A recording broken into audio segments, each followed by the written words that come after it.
Hello बच्चों, कैसे हो। Welcome to my channel chemistry hub. और मैं हूं तुम्हारी केमिस्ट्री टीचर नीलम जैन। इस वीडियो से पहले बेटा मैंने मेटलर्जी के ऊपर 3 वीडियोस डाली हैं, उनको अच्छे से देखो ताकि तुम्हें समझ आए और एग्जाम में तुम अच्छे नंबर ले सको। और आज हम एक छोटा सा टॉपिक कर रहे हैं, करोजन ऑफ मेटल। कि मेटल खराब क्यों हो जाती है बेटा, उस पर जंग लग जाता है ना। तो करोजन की डेफिनेशन क्या होगी? Wastage of metal layer by layer, थोड़ा थोड़ा करके लगता है बेटा, layer by layer, by reacting with water, पानी होना चाहिए, एंड एयर। एयर का मतलब अलग अलग गैसेस। ज्यादातर तो बहुत सारी मेटल ऑक्सीजन से रिएक्शन कर जाती हैं, पर कोई और किसी से भी तो रिएक्ट कर सकती है ना। कार्बन डाइऑक्साइड से रिएक्ट कर सकती है, H2S गैस से रिएक्ट कर सकती है, तो वो मेटल खराब हो जाती है बेटा। तो wastage of metal layer by reacting with water and air is known as corrosion of metal. और ये अगर करोजन मेटल आयरन मेटल पे ही हो, अगर ये भी एग्जाम में आ जाता है, बच्चे कंफ्यूज हो जाते हैं बेटा। corrosion of iron metal is known as rusting of iron. इसको अलग एक नाम दे दिया, रस्टिंग ऑफ आयरन। क्रोजन एक जनरल नेम है कि कभी भी कोई भी मेटल खराब हो एयर और वाटर से रिएक्शन करके, तो हम उसको क्रोजन कह देते हैं कि वो मेटल खराब होगी। पर जब बेटा पर्टिकुलरली आयरन की बात करोगे तो हम उसके लिए क्रोजन भी बोल सकते हैं और साथ में रस्टिंग भी बोल देते हैं। ठीक है। अब कौन कौन सी गैसेज होती हैं जो खराब करती हैं? पहले हम केस ले लेते हैं आयरन का। नाम इसका क्या है? आयरन। कौन कौन सी गैसेस बेटा अटैक करती है इस पे? एक तो पानी होगा और दूसरा ऑक्सीजन। तो उसका जो भी जंग लगेगा उसका फॉर्मूला क्या होना चाहिए? Fe2O3 dot XH2O। हमें नहीं पता कि वो जंग कहाँ लगा है, क्या पता वो बिल्कुल सी एरिया में लगे, जहाँ पे जैसे कोई हम बॉम्बे कह दें, मद्रास कह दो, वहाँ तो बहुत ज़्यादा मॉइस्चर है, तो उस केस में वाटर मॉलिक्यूल ज़्यादा हो सकते हैं। और अगर राजस्थान में जंग लग रहा है तो ये वाटर के मॉलिक्यूल कम होंगे, तो इसलिए हमने वेरिएबल रख दिया कि ये एक्स है। ठीक है। और इसका कलर भी क्या होता है? It is brown in colour. ये सब कुछ याद कर लेना, ये फर्स्ट चैप्टर में भी आया था बेटा टॉपिक। ठीक है। दूसरी मेटल है कॉपर। इसके ऊपर वाटर भी जरूरी है जंग लगने के लिए, ऑक्सीजन भी जरूरी है, साथ में कार्बन डाइऑक्साइड भी होना बहुत जरूरी है बेटा। तो ये तीनों चीजें होंगी तभी कॉपर पे जंग लगेगा। और उसका फॉर्मूला क्या हो जाता है? CuCO3 and CuOH twice. इसको बोलते हैं कॉपर कार्बोनेट। और जो ये बेसिक, इसको बेस बेस है ना, ये basic copper carbonate, basic copper carbonate, ये जंग का नाम दे दिया जो रस्ट लगा है। और इसका कलर क्या होता है? ग्रीन। तो कॉपर पे अगर कभी भी रस्टिंग होनी है, करोजन होना है, तो उसके लिए water, oxygen and carbon dioxide तीनों गैसेज होनी कंपलसरी है। थर्ड में हम लोग ले लेते हैं एल्यूमिनियम। ये एल्यूमिनियम मेटल है। इसमें ऑक्सीजन के कारण ही मेनली होता है। इसके ऊपर Al2O3 की लेयर लगेगी, इसको बोला जाता है एल्यूमिनियम ऑक्साइड की लगी, और ये सिल्वरी से कलर की होती है, सिल्वर कलर, या हम इसको व्हाइट भी लिख देते हैं। एंड लास्ट चांदी, सिल्वर। इसके ऊपर बेटा जो जंग लगेगा H2S गैस के कारण, देखो अभी तभी मैंने एयर वर्ड यूज किया था, ऑक्सीजन भी दे सकते हो, वाटर एंड ऑक्सीजन, वो एक स्पेसिफिकली फिर एक ही मेटल के लिए हुआ। एयर जब हमने ले लिया तो सारी मेटल को इंक्लूड कर रहे हैं हम लोग। ठीक है ना। H2S गैस से, इस गैस का नाम क्या है? Hydrogen sulphide. नाम पूछ लेते हैं एग्जाम में,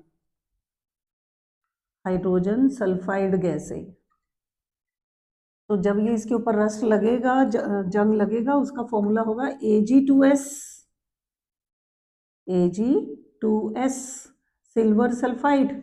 इसका नाम क्या है? Silver sulphide.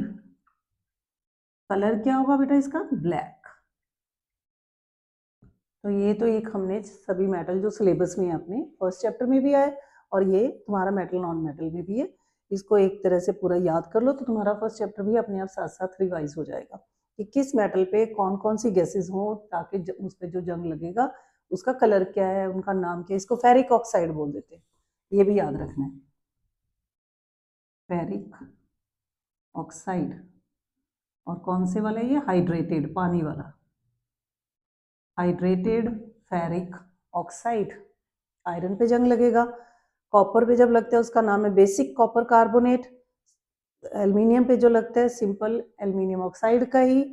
सिल्वर के ऊपर जो जंग लगता है उसका नाम है सिल्वर सल्फाइड, ब्लैक कलर का होता है ये। ठीक है। अब चलो, एक टॉपिक तो हमारा हुआ कि अलग अलग मेटल्स के ऊपर जंग कैसे लगता है, कि कौन सी गैसेज रिस्पॉन्सिबल है।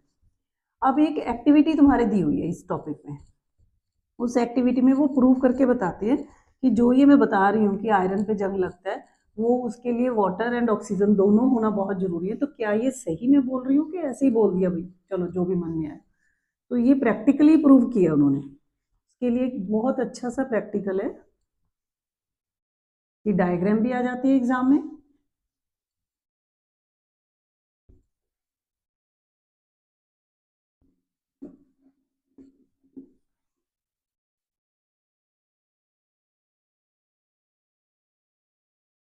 एक्टिविटी है ये, टू प्रूव दैट, क्या प्रूव करेंगे बेटा? Water and oxygen is required for rusting on iron. Iron के ऊपर अगर जंग लगना है तो उस वक्त क्या चाहिए, क्या क्या होना जरूरी है? Water and oxygen gas. अब इसमें देखो उन्होंने क्या किया, 3 टेस्ट ट्यूब्स ली बेटा। एक टेस्ट ट्यूब है,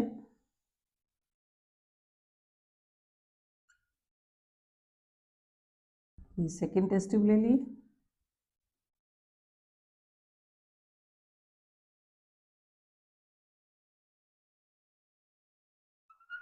ये थर्ड टेस्ट ट्यूब। फर्स्ट वाले में सिंपल नॉट एक आयरन नेल डाल दी बेटा, एक तो दिस इज आयरन नेल।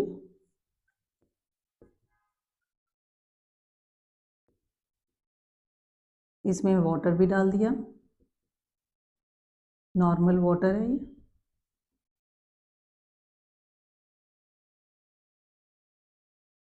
और यहाँ से ये सारा एम्प्टी पोर्शन है और ऊपर एक लगा दिया कॉर्क।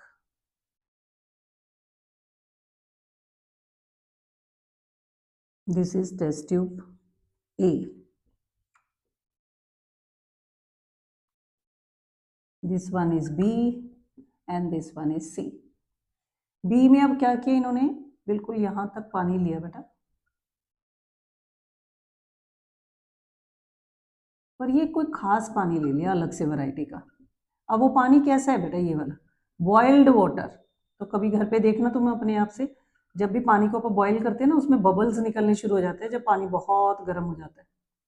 इसमें भी एक आयरन नील डाल दी, पर ये वाटर है बॉइल्ड वाटर। बॉइल्ड वाटर का मतलब हो गया कि इसमें कोई भी एयर है ही नहीं, तो इसका मतलब यहाँ पे नो ऑक्सीजन। बॉईल करने के कारण ऑक्सीजन खत्म कर दिया हमने। अब फ्रेश और ऑक्सीजन अंदर ना चली जाए इसलिए इसके ऊपर एक ऑयल का लेयर लगा देते हैं। ये ऑयल की लेयर लगा दी, फिर इस पे कॉर्क लगा दो। ठीक है। तो सेकेंड वाले में हमने बॉइल्ड वाटर डाला। बॉइल्ड वाटर में क्या चीज नहीं है बेटा? ऑक्सीजन नहीं है। तो इसको पानी मिल रहा है इस नेल को, पर इसको ऑक्सीजन नहीं मिल रही। अब थर्ड आ जाओ। थर्ड केस में हमने एक नेल ली, अगेन सेम उसी टाइप की, पर यहाँ कुछ पीसेस डाल दिए।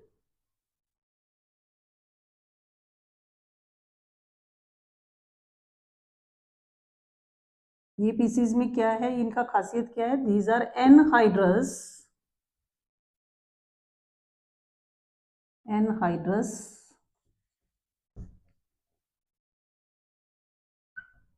कैल्शियम क्लोराइड, फॉर्मूला क्या है, CaCl2। एनहाइड्रस का मतलब इसमें एक, जहां भी इसको हल्का सा भी पानी मिला ना, पानी को पकड़ लेगा ये, ठीक है। ऊपर फिर वैसे ही हमने कॉर्क लगा दिया, जो बस टेस्ट ट्यूब के अंदर एयर है उतनी ही एयर रही। तो यहाँ इसको ऑक्सीजन तो मिल रही है, पर इसको वाटर नहीं मिल रहा बेटा, नो वाटर।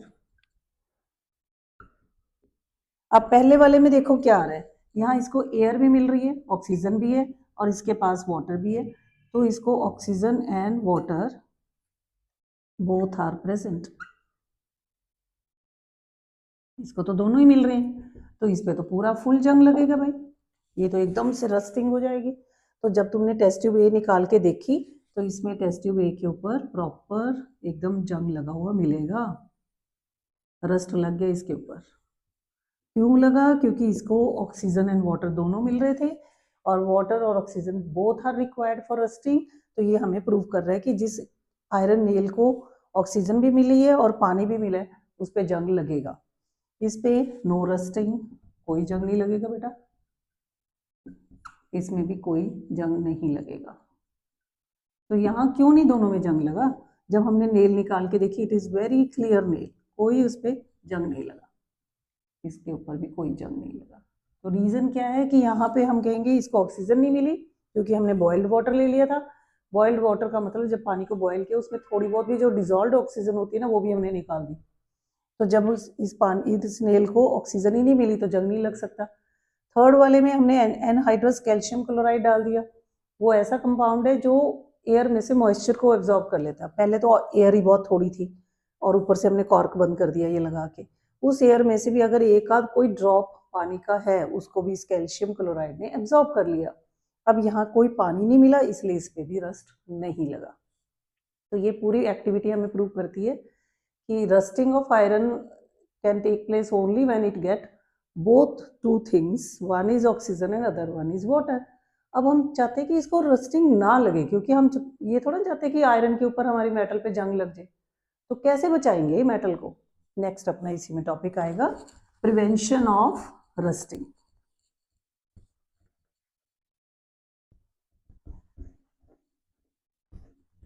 कि आयरन के ऊपर जंग ना लगे, क्योंकि आयरन पे बेटा जो जंग लग जाता है ना, उसके कारण अपने इतना नुकसान होता है ना कंट्री को, बहुत ज्यादा। अगर आयरन पे जंग लगना बंद हो जाए, तो शायद ये जो अपन कार वगैरह लेते हैं, वो बहुत ही सस्ती, इतनी सस्ती मिले भी, 2-2 3-3 हजार रुपए की कार मिल रही है।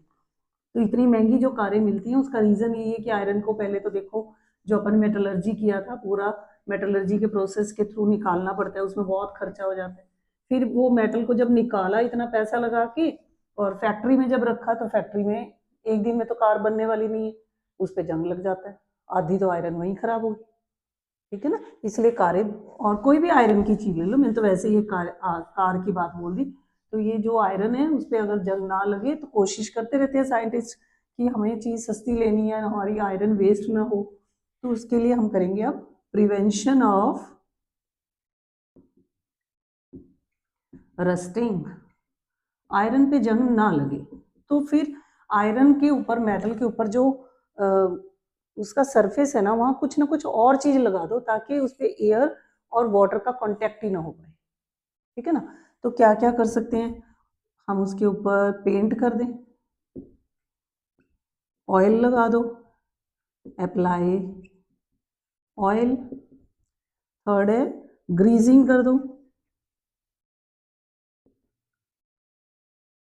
ग्रीजिंग कर दी, या गैल्वेनाइजेशन कर दो। अभी तुम्हें बताती हूँ गैल्वेनाइजेशन क्या होता है। फिफ्थ, इलेक्ट्रोप्लेटिंग कर दो, कोई और मेटल जो ज़्यादा रिएक्टिव है वो डिपॉजिट कर दो, इलेक्ट्रो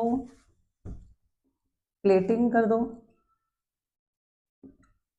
किसकी करोगे, इलेक्ट्रोप्लेटिंग बाय निकल, जिंक, इनसे कर दो।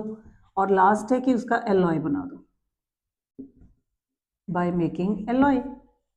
तो इनमें से एग्जाम में आ जाता है कि तुमने आयरन के ऊपर जंग नहीं लगने देनी, give two method to prevent the rusting.